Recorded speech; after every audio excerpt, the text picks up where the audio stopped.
Okay guys, magandang umaga po sa ating lahat. Today's video guys ay ituturo ko po sa inyo yung pong exercise po kung paano po ako pinagaling. At the same time, pinagaling po ako ng Lord. Itong sipag lang po, mag-exercise po tayo.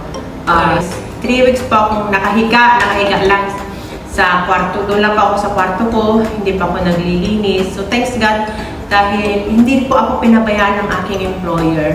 Yun po yung malaking pinagpapasalamat ko sa Diyos. Naranasan natin, sitwasyon natin sa buhay, mga pagpapala o pagpapalo, dapat po natin ipagpasalamat sa ating Panginoon dahil kailanman hindi tayo pababayan ng Lord. Kaya ang ituturo ko po sa inyong exercise ay makakatulong din po para maibsan ang inyo pong nararamdaman kasi po talaga lalo pag tumatanda na tayo, talagang masakit na po yung likod natin. So itong exercise nito, ito po yung naranasan ko, dito rin po ako gumaling po. Ito yung tuturo ko sa inyo, hindi po ako guys na professional, okay? Let's start guys! Ito lamang po, higa po tayo. Yan, higa po tayo ganyan. Unatin po natin ang kamay, ganyan lang. Yan. 1, 2, 10. Wala. Bilang po tayo ng start. 1, 2, 3, 4, 5, 6, 7, 8, 9, 10. Para po mabanat po ang ating likod, ang ating puwet.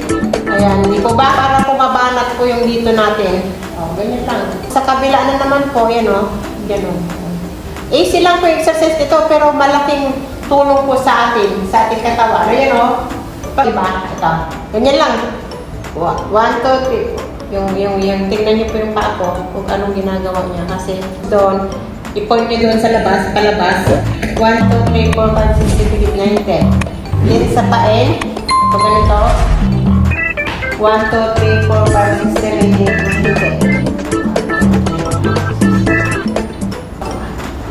10. Ito yung tinatawag nilang cobra pose. Ganyan lang. Pagkatapos po nito, ganyan lang po. 1, 2, kay steady. Di ba? Then, itaas natin. Tingnan nyo po, nakataas. Nakabanat po yan. Then, unti-unti po natin ibababa. Yan, tingnan nyo po. Yan. Then, yun, ganun. Tingnan nyo po, yung cord ng likod ko, di ba, nagaganon. Ayan, Sana po nakatulong ang video nito sa inyong kalusugan.